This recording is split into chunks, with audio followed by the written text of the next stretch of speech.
It was my needy trying to get the world to read my books side, which is a part It of me. didn't come across that way. No, it was my animated side. But it was good. Okay, I'm gonna sink into my No. old rainy morning boring No. side. No. Yeah.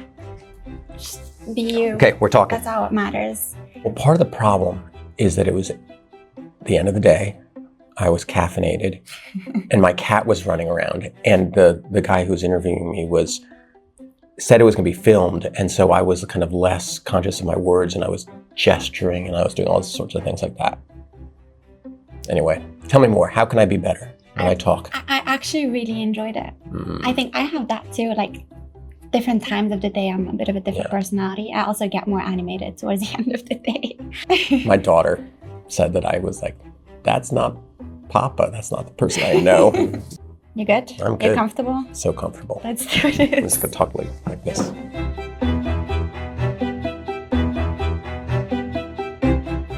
So many children's books, the ones I don't like, are very moral. And they're just like, here's the good lesson about sharing or about being kind. And I think we all know that if you're told to be a certain way, do you want to be that way? No, nobody wants to be that way. And so I kind of wanted to just, even though I'm saying that this is a book about imagination, I want to kind of subtly lead kids to that, but not even. It's just like, this is a book about my imagination. And if a kid wants to come along, great. But I don't want to say this is a book about imagination. And so when I think about children's books that I don't like, they're nudgy. And ones I do like are kind of full of flights of fancy where they kind of let you come along. One of my favorite writers, William Maxwell, said that he wrote novels for adults, and he said he wrote novels his ideal was like a very smart 12-year-old for adults. And that was perfect because, in other words, you don't want to make the language so elevated that a 12-year-old couldn't understand it, but you want to make it kind of, it's like, come along. That's the idea of a good children's books. I don't even think what I'm doing are children's books. They're children's books. Are they? Really? I don't know. I mean, they're not if they're these kind of nudgy books that I don't like. These books are for humans. That's kind of that's my wheelhouse. That's what I'm aiming towards. Do you sometimes aim to be simplistic? I'm bristling at the word simplistic. I was gonna. No. I was questioning my choice of words No, too. It's not that. I think what I would say is good language is good language, right? And it's. I always kind of come back to Charlotte's Web, which is like a great children's book, but it was really for, is it really a child's book? No, they're kind of adult themes about death, and it's simple is not simplistic, right? And I want simple because actually I'm kind of looking around this bookstore. You want things to land in a way that's not like, oh, I don't know what's going on here, but you also don't want it to talk down. So there's definitely a thing that we're aiming towards as authors, which is simple but not simplistic. And by simple, it's actually, I don't like that word either. I would actually say clear. Yeah. And another thing I'd add to this is I don't think when you aim at something, it's going to work out. It ends up, you have to actually just aim back at yourself and say, is this clear to me? Right? And so if it's clear to me, then somebody else is going to come on board. But I guess I'm trying to say is that ultimately the author has to fall in love with their subject. Yeah. And once you love it, then other people love it. Like if you're walking down the street and you love yourself, people will say, who's that person in love with the world? Right? That's what we're doing. That's the ego of an author. You want to be walking down the street, making people love you because you love yourself. Oh, that sounds terrible. But you know what I'm saying. I know what you're saying. And actually, you reminded me of Zadie Smith's essay during COVID, Something to Do.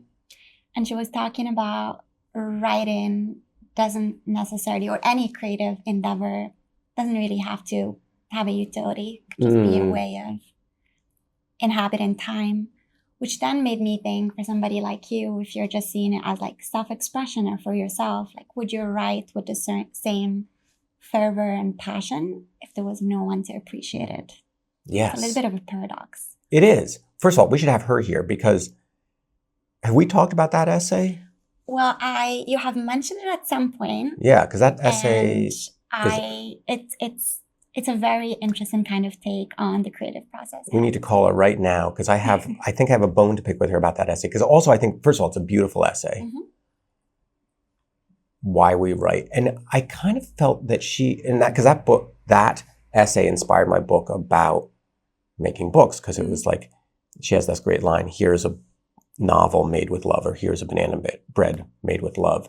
And it really made me think about why we do things.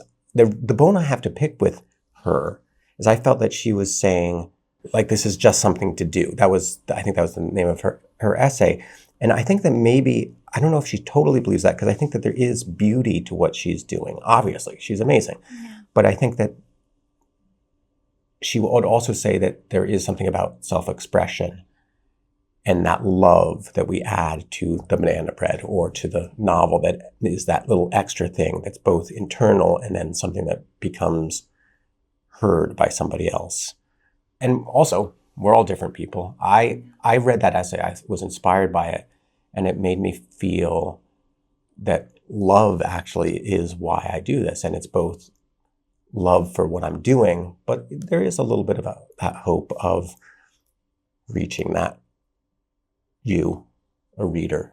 Yeah. Like, I do believe in that.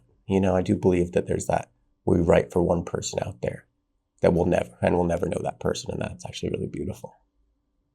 I'll get out my violin now. But I believe that. I believe that. And I think she would too. I don't know, but now I need to go reread that essay. I mean, the way I interpreted it was more a way of saying we can self-express and it doesn't have to be grandiose or for like a very high purpose. Like simple expression in and of itself is worthwhile. Okay, you said it better than I did. No, I think you're right. That was my interpretation. I think that's right, and I think that's kind of what she was trying to say. Is self-expression agonizing at times? When I hear agonizing, I'm like, no. Well, I'll tell you why I chose the word. Agony has such a negative connotation, but the way I see it is positive agonizing, meaning you're so engaged, you're really trying to get it right, but then maybe at some point you just have to like let it go and let it be. Well, I don't know where this is from, but isn't there that expression, the agony and the ecstasy? I mean, they might be kind of co-joined, right? And I do think that there is this kind of moment of breaking through, of working on something, because that's the thing about writing and art is I don't know if it's agony, but there is a lot of work to it.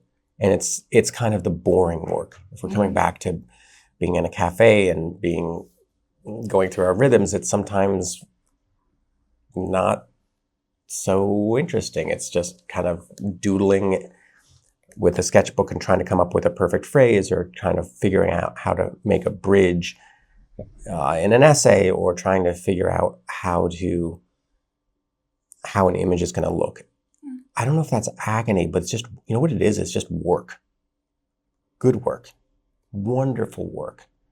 But sometimes frustrating because we're getting it wrong, and it's just like, and we have to, that sound effect is exactly what work is. No, but we go through that and then we break through, and I'm just amazed, again, circling back to the idea of being focused in the morning, which I don't think I was, and then thinking about what I do in the afternoon, which is bike around and be observant.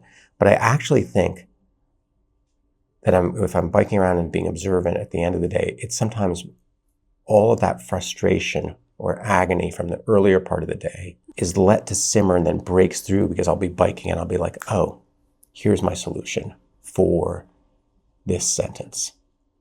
Or here's my solution for an image or a spread. So I think we're onto something, because I think when you have agony and breakthrough, they're really intimately linked, in creativity. And so, it's actually why, it says something about actually that you need both. You really need both. And I kind of want, I don't know, I'm looking at a sign that says children's, and I'm thinking about kids who kind of get frustrated with stuff. And I'm like, actually, no. Frustration is that's the sauce. That's what you need. Mm. You know, for life, for anybody, it's like you need frustration. You need the agony. You need to have all this trouble because it's good trouble. There we go. There you go. Agony. Agony. Who inspires you? Who or what? I mean, who and what? Oh, New York City. I mean, I'm inspired by that guy walking across the street right now with tons of flowers. They should like. Right? Yeah. And I was inspired, even though I was sweating on my bike down here. I was inspired by, you know, guys who were loading fish into their market. And I'm inspired when I walk back from Gasoline Alley, when I walk back home and I look up the buildings and I'll see light in a certain way. I think I'm just, okay, anything I could say is going to sound kind of pretentious, but I'm inspired by life. But I'm inspired by day-to-day stuff and I find that those types of things are what goes into my book. You know, it's the city. Oh my God, another person with flowers on their head. Amazing. That's what I'm inspired by. That's actually funny. You know, and occasionally I'm reading a book by Anne Fadiman now, and it's some book of essays, and her essays are so good, and I'm inspired by her writing. So I'm inspired by the beauty in other people. Always. That too. So it's not just day-to-day stuff. I'll see a piece of art up at the Met or a MoMA, and I'll be like, wow, Winslow Homer really could paint waves, and that I find inspiring. So Winslow Homer, Anne Fadiman, and the woman walking the flowers across the street. I'm just curious, when you're like out there reading somebody else's work, I know that you love to go to the Met and the MoMA and absorb art there. What is your take on being inspired by others' works? Like, what does it feel like from the inside? Does it ever feel like theft? Oh, It feels like theft. I heard in one of your interviews, I heard you saying a buffet of stealing. And It's a buffet of stealing. And I was like, it's such an interesting way of looking at it. But I'm curious about internally. Does it ever feel like you're borrowing so closely, or at some point it feels like, oh, this is just now becoming part of how I see things? Totally. And I think, no. the way I'd express for myself is what I think it's true for everybody. We will go to MoMA, right? And I will see clouds by Winslow Homer, or I'll see a line by Alexander Calder, and I will kind of steal it. What I'm saying steal is a joke, but what I'm really saying is kind of, it's a feeling that I see those clouds, and sometimes it's technical, like I see what they've done, and then I wonder how to do it myself. But sometimes it's just a feeling. You know, I see what somebody has done with clouds. But I think then we try to take that feeling and then put it into what we've done next with our thing. So it's just kind of being open or porous to other people's art. I mean, for instance, I paint often to opera, but I often painted a lot of my books to Hamilton, because there was just kind of a great rhythm to his language. And I found that even though as I'm drawing, let's say, a building, but I'm listening to dun, dun, dun, dun, dun, dun, you know, his raps, and it just kind of enters and that's just a feeling, right? And maybe then that makes me think about, here's this guy who did this great piece of art, and I can think about the times I brought my daughters to see Hamilton, or how we've listened to it in the car, and that's somebody else's feeling, and that's a musical that doesn't have to do with the painting that I'm doing in children's books, but they actually kind of fuse, because I think there's that, I sense his love and his passion or whatever. And then that kind of enters into my passion as with what I'm doing. And I think they start bouncing around against each other. So I'm always interested with like how music affects my work. And you can't tell, but it's definitely there, you know? But I think that it's more obvious if I'm taking a Winslow Homer wave, or I'm thinking about an Anne Fadiman paragraph and how she lands on a word. And then again, I'm just kind of almost returning to the feeling that has in me when I see somebody who's done something well, and if I feel love. We're going to return to Zadie Smith's idea of love. It's really just that feeling like, oh, I like this. And we all know that. We all know that. We're all different people, but we all know that. I'm convinced from when we read a book and we're like, oh, this landed, right? Right? It's that's what makes a good thing. And so I think it's just following love. Yeah. Right? There is a beautiful quote by Emerson. I hope I'm not going to butcher it, but I think it goes Butcher something away. along the lines of, in every work of genius, we recognize our own rejected thoughts. Oh, And I think that's interesting. beautiful. Because if you really just think about art and that moment where something really lands, oftentimes, at least for me, it's like recognizing something that I've been mulling over and feeling but couldn't really articulate. I have a problem with the word genius. I actually agree with that. Because it's like, first of all, genius grant, genius. Well, the problem with this idea of genius is that it says, okay, here's Beethoven and here's Lionel Messi, and we can't do that. And I think that's bullshit, because it's like, actually, Beethoven, Mozart, Baryshnikov, Frida Kahlo, they're just dudes. They're people, and they're just working at something. What I like about that Emerson quote is that they're working on something, and they're maybe getting really neurotic and intense about it. Yeah. And they're really burrowing down onto that Hamilton line. And then we recognize maybe our own feelings in that, but it's just another person doing a thing well. Yes. And we recognize that. It's just the genius. And I don't also like the word rejected, because I feel we have those feelings. Thoreau had those feelings, and then we recognize them because we have them. But I don't know if it's rejected. They're almost inchoate feelings that we've had inside ourselves that always were there. And it's like, oh, this woman, this man, this artist has figured it out in a way that now I get. And now I'm in a theater with them, falling in love with what they fell in love. But I just don't think it's genius. Maybe it is. Maybe it's just the word. I don't like the word anymore. No, I mean, you're touching on an interesting point. It's like the use of language. I mean, we talked about it earlier. Yeah. Like simplistic and simple are not the same. Genius could be simple and accessible and raw. Let's retire genius and just say really good at love. I love that. Really good at, like Zadie Smith is really good at. I mean, there's some technical things that she's great at, like sentences and language, but she's just good at love, or she's good at language, or she's good at this thing. She's really good. She's really, really, really, really good. But is she perfect? No. I mean, that's the thing. I think that's the other thing to recognize too. When I'm coming back to kind of frustration and things that are imperfect, it's like her novel takes a lot of work, and Hamilton took a lot of work, and these things take a lot of work. And when we kind of elevate them to say, this is genius and this isn't, I always find that a little off. Like the whole idea of judging art sets me off a little, because it's just like, how do we judge love? At some point you can say, why are more people loving this? But there's kind of nuance to that love, right? And that love might land in a different way for different people. But is it the best? Is every song in Hamilton the best? Yes. No. I mean, it's pretty great, but I'm sure that he would even say, this one, my rhyme might have been a little off. I think anybody who's created something knows that. I mean, look, this book, I love this book. I think it's great. And I also know all the flaws in it. And I know the places where I ripped up paintings, and I know where my love didn't come out.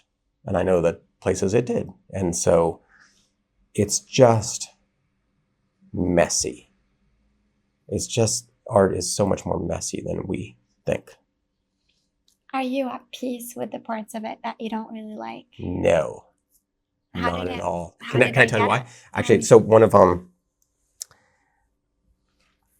I did a book on dance, which was actually a Times 10 Best Illustrated Book of the Year 15 years ago. And I never mention it, and I never hold it up. And it's a pretty good book, but the cover is terrible. And I can't get over that cover, because it's just right there and I can't deal with it. And I didn't choose the font, and it's a little glossy. There's nothing worse than a bad font and glossiness. Ugh. So I look at that book with the opposite of love, even though the inside is pretty good, or it's decent, and with every book I've done, I'm pointing to this book, there are pages where I'm like, that was the best I could do. And it's not the best, it's not great. So yeah, there's flaws in everything. I think I've become better at what I do, and so there are fewer flaws where I'm able to edit those away. Even in the same breath, there are many things that I'm not as good at. I'm not as good of a ultimate frisbee player as I used to be 10 years ago. I know that, and that kills me. Makes me very upset. But I'm a better illustrator now, and I'm actually a better storyteller now, because I think maybe I work with better editors, but I kind of know the rhythms of storytelling, so I wouldn't have that type of problem that I had with dance where I did a bad cover, because I wouldn't stand for it. I think at some point I was young and I kind of gave in to that cover. Ugh, it makes me very sad. Does it make you sad because it was a concession, you knew better, you kind of didn't follow? Yeah, I didn't stand up for it. I didn't stand up. It just looks cheap. And I think I recognize that, coming back to our subject here, love takes work. Yeah. In all forms and all ways, and among people, and baking bread and making a children's book. But then, is the goal perfection? Yes. Yes. No, but that's the thing. No. But okay, but that's a great sentence, because the goal is perfection. But I'm definitely a believer, or I believe in the idea that you don't ever get perfection, and there's no such thing, right? I think that we're always searching for that 98%, kind of coming close. And, I keep pointing at this book, but there were definitely moments when I was that was the best I could do. And there are paintings here that enraged me, but there are more paintings that I was like, some paintings I'm like, that's awesome, that's perfect. But more of them are just like, okay, I almost gave up, but I gave up in almost a religious kind of like, I'm giving in to this moment. Like, that was the best I could do. I can't make it better. I've done 3 drafts of it, but I'm okay with it. It was almost like I'm a supplicant at that moment. Maybe that's the wrong word, but it was like it'll have to stand, and I think that there are always moments in any essay or any writing or any relationship even, we just say, okay, I gave it my all. Yeah. But that's not, perfect is a word like genius, which should be taken out of conversations, right? Like perfect. And that, what? Here's the thing. Okay, here's the thought. I'm immediately thinking about, I think Don Larson for the Dodgers pitched a perfect game. In baseball, perfect game is like no hits, no strike, no walks, right? And the idea that there can be perfect, I love sports, but that we sometimes take our sports metaphors and put them onto art, right? Like, here's Michael Jordan, the best ever. Here's Lionel Messi, or here's a perfect game, or here's somebody who scored 100 points. Right? And we take all these kind of like almost monetary things that we use for business or baseball or finance, and then we put them onto art. And I'm like, does that work? No. This is your feeling, my feeling about coming back to love, and like, is there a perfect love? Please, no, not at all. Because your love is different from somebody else's love. And it's really as perfect as it could be for that creator. That's what perfect is, and then, even then, it's that moment of just saying, it was the best I could do. And I think when you're reading, at least for me, like the things that resonate deeply don't tend to be perfect. If anything, it's the opposite. It's like vulnerability, for example. I try and think through all the books that I really enjoyed or the interviews I really enjoyed. And oftentimes there's just like a realness, and being real means in many ways just being vulnerable, imperfect. Exactly. And especially like you see that in other people and it resonates and you want to apply it to your like, well, if I'm really drawn to authenticity so much, why do I try and project sometimes something that I'm not? It's like we all need to be paradox uglier. of being human. But it's almost like, it's actually why kind of scars and birthmarks are cool. Yeah. Right?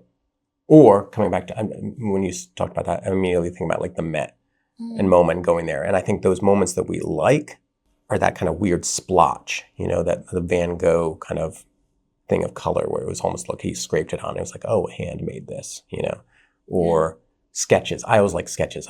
We go and that's why okay, here's the other problem. Like, it's like the Mona Lisa. Like, that's where I think our perfection side has kind of come into art, and it shouldn't. Where we're like, oh, this is a perfect painting, or it's a great painting, and we all flock to it because we can only handle the best, and we only can handle genius. But actually, I bet the sketches for that are even better, right? Or there's some weird part of that painting that's really cool. Some scar, some birthmark, or some, again, maybe actually we actually like that weird smile that she has in her face, right? Which is the flaw, the vulnerability that you're talking about. But then we go and say, oh, it's a perfect painting. And it's not. Yeah, and it's true. We need to be kind of kinder to ourselves in our lives. We've talked about this, it's just, and not kind of being like, oh. And it's hard because it's true, we're always trying to, in this world, convey a certain type of perfection. And I was actually just talking about this with another children's book author, Matt Cordell, and we were talking about the painters or the books that we're drawn to. And I think he was saying, and I agree, that, he's drawn to the hand-drawn. Because I think when you have things that are done by hand, you see that a person made this, and you see that the imperfection and the danger of being, knocking digital art. I don't want to go down that road too much because, every generation has a new way of doing things, and there's going to be great new digital art, and video is different from painting. And so there's, this might be too much to even bring in here, but I am drawn to that imperfection in a hand-drawn piece of work, or, or coming back to Hamilton, something that was really personal and stitched together and you could sense that somebody really was playing with language to make it right.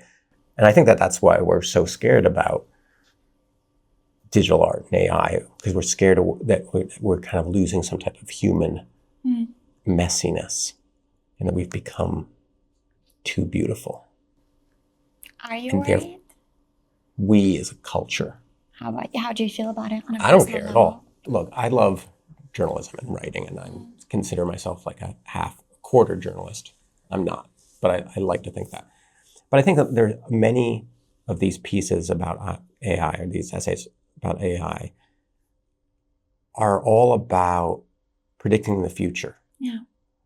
And I think that we read those, we click on them because we like old religious people cutting open pigeons to predict the future. That's what they do. They looking at pigeon entrails. We're scared about the future. And so we try to predict it. And I'm all for some people predicting the future, because I'm thinking about my environmentalist friends who are looking at models and carbon emissions. That's great. That's their creative thing about the future. I want those people to be thinking about the future. But our job as artists, or at least my job, is actually being very much in the present. And I don't want to kind of stick my head in the sand, but I do. Because if we're talking about what I felt when I'm walking home from the cafe, it's about noticing the world, and noticing today, and noticing you, and noticing where we are in this bookstore. And that's what lands for me. And again, if I come back to that love, that's the one translates. All this idea of what will happen, we have to think a little bit about the future, but not really. We have to think about now. Love, pasta, the ocean, what's happening right now, because that's what we got. Because I could bike away from this interview and a crosstown bus is going to crush me as I go up on Canal Street. Actually, I don't think there are any buses on Canal Street. I've never seen it. But if there were, it would be one of those big garbage trucks. bam, and I'd be thinking about, oh, I was saying so many great things about love and art, and then whack, as a truck goes by right now. No, but that's the thing, is like some artists are predicting the future, and again, environmentalists and some people, and there could, and I think maybe if you're in tech, you have to be thinking about the future. But coming back to me, I'm not thinking about the future. Have you always... And humans, I don't think we do. I think that makes us anxious. What makes you anxious? What keeps you up in the middle of the night? Everybody. Sometimes thinking about the past. Yeah. Sometimes thinking about the future. What do I have to do tomorrow? Yeah. What's going to happen when I'm in my 40s, 50s, 60s? My parents, but we worry. But I don't think we worry when we're really present. Sometimes we do. This is now I'm opening up the whole thing. But when we're really in love with life, it's like we're right here. No, I completely agree with you. I think so many people have written about this in many different ways. And it, like, of course, it's almost like a given, but how I find, and I think most people find really hard. I mean... I do too. I mean, everybody does. But like, I do think, and correct me if I'm wrong, because that's the perception I have of you, is that you're better at it than most from what I can tell. I think some people, I don't know if it's like, I don't know where it comes from. And maybe I'm not actually. Maybe I'm just trying to convince myself. I think it's also because I do have a scared side of me that's worried about the past. And, we've talked about, I worry about cancer. I worry about my brother dying. There are the things that I've worried about and the things I fear in the future. But it's almost because of those worries that maybe I'm even more adamant about, like, okay, those things are there. What's today? Yeah. So I'm not like saying, oh, I'm just this sprite who's living in the present. Okay, I am. I'm a big sprite. No, but I think it's because of all those worries that I'm like, okay, we can't control that tragedy that happened back then. And we can't stave off the death and the worry that's coming for all of us. What's happening now? Actually, one of the things that I remember the most, we had so many conversations over the month, but you've asked me once, where is your happy place? And I struggled to answer that. And that really stayed with me. So I was like, I need to figure it out. So where is it? Well, it's still work in progress. Let's get on it. This is part of it, for sure. Bookstores are happy places. Yeah, bookstores having good, simple, I really hate the word, but just like simplistic. Simplistic. Well, I like simple. We're good with simple. So there you go. So just raw, simple conversations. I mean, there's more to it. There's trying to be more observant, get out of your own head. And again, it's like little things that I'm learning from you, but also like establish physical happy places. I remember we went to the church the other day, and I went there a few times after we've been together, and it was like each time I see it a little bit differently. The first time you go in and you're just like there and observing. And you don't even have to like be religious or spiritual. That's not the point. But it's like the culmination of human stories in that little place. There's like this little area with candles and people writing beautiful messages for people they've lost.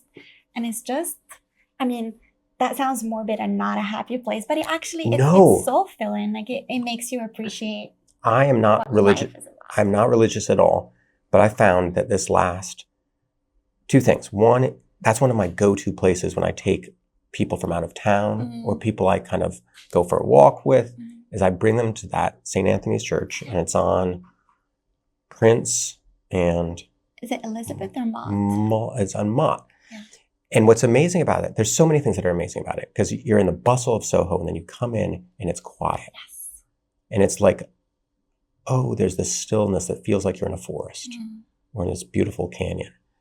And it's available to anybody. It has nothing to do with Catholicism or Islam or Buddhism or anything or Judaism. It's just about quiet and about kind of a reverence for what we, and it's for what we as humans have built, because humans built that place.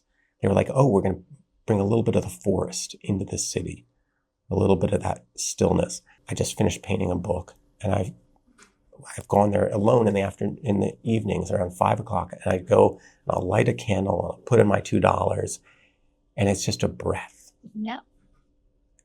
And I'm not religious at all, but I'm deeply, as are you, and I think most people I know, we're hungry for those moments of, whew.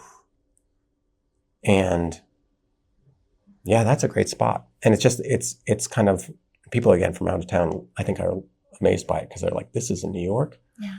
In Soho. But I think, again, it says that it's available for us. Those things are hard to find, but once you find them, they're great because it's like, and again, I think we actually find that in a church, but we also find it in a bustle of this Times Square sometimes, or not, maybe not Times Square. No. I was thinking Grand Central, but there's beauty in, you go through Grand Central and you see humans doing this thing. Grand Central is like a church, but with loud. The ocean is like a church, but waves. And a bookstore is that way too. These places of gathering and coming together are just wonderful. And they're simple in the best way.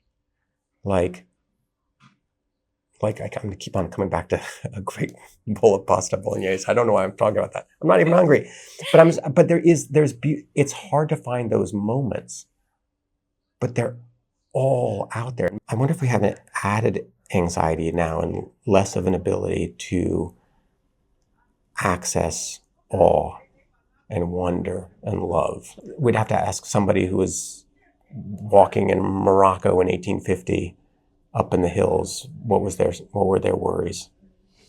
Yeah. And what was their sense of wonder, and what was their sense of connection with their God, or with their art, or with their love, or with their family?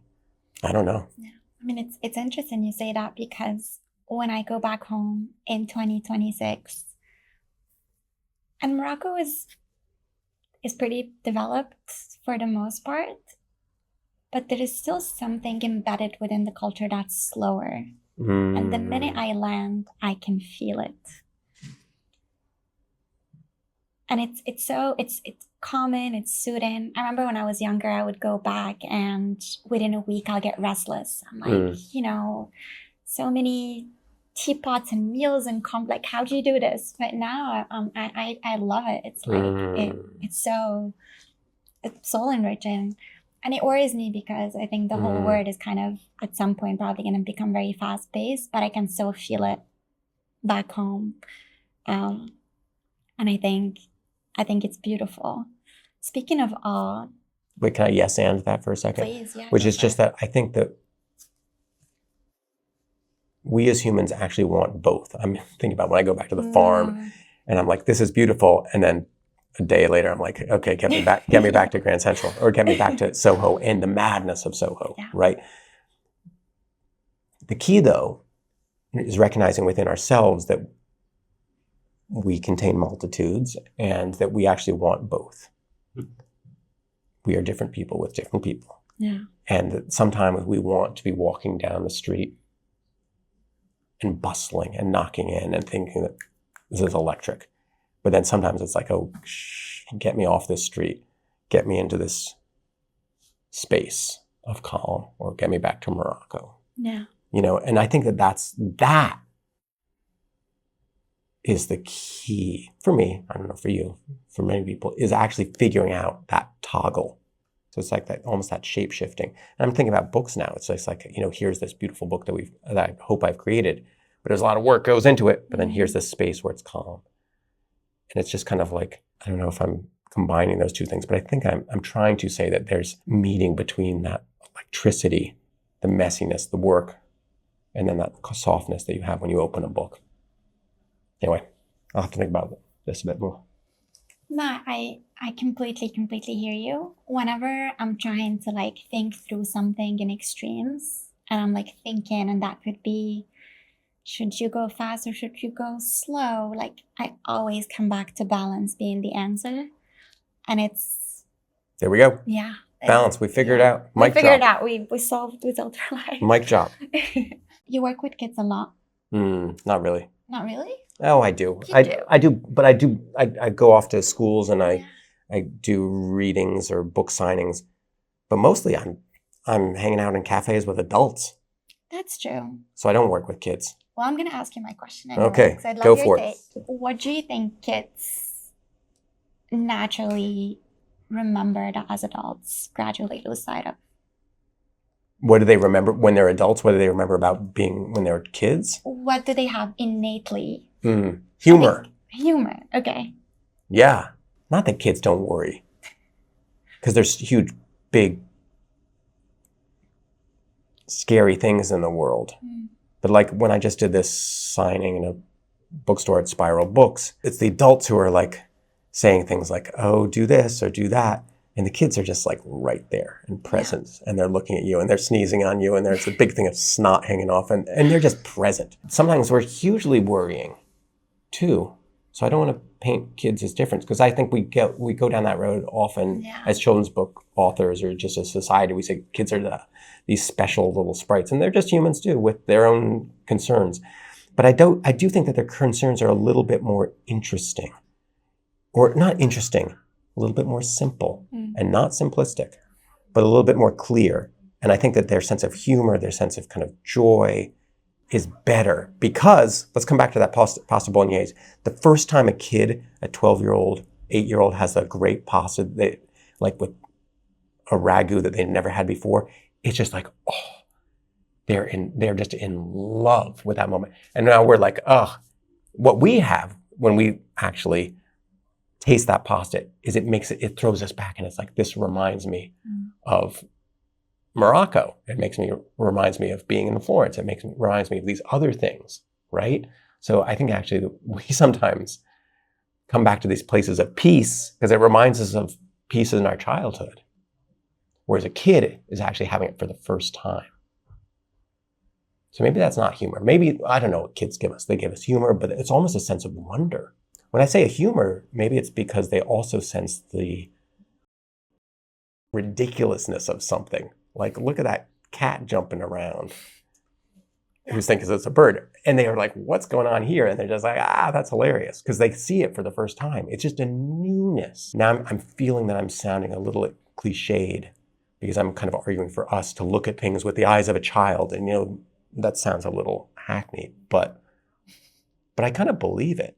Like we actually, that ability to look at something and be like, wow. And not to be cynical. I'm cynical about many things, namely my soccer team, which is a rubbish, terrible, it's a very bad team right now. But what I'm not cynical about are things like beauty and love and oceans and grace and love. I'm not cynical about love. What's next? What's next is... what are you working on? So the book I finished up is a book called Line Lion, which is one single line that starts as a lion, an ink line that goes through the book and then changes into a hippo and changes into a mountain goat and changes into a tiger. And so it's one line, kind of like those Alexander Calder mobiles. Not mobiles, like those wire sculptures that he made. So it's kind of like Harold and the Purple Crayon, but it's a lion, and then it becomes other things. And I just finished painting that, and that'll come out next year. So that's my next thing. And then I'm playing with other ideas, always. I'm looking forward to seeing the sketches at the coffee shop. You got it. Thank you. Thank you for doing this. Oh my God, this was great. Yeah? How are you feeling? Much better. The honest. Not that I was feeling bad, but I don't like being filmed, and now I feel okay. I feel great. This was fantastic. Good. I feel we so much. had good talks about love and pasta. Love and pasta, yeah. Yeah. Love and pasta and beauty. What else is there? Yeah. Nothing. Nothing.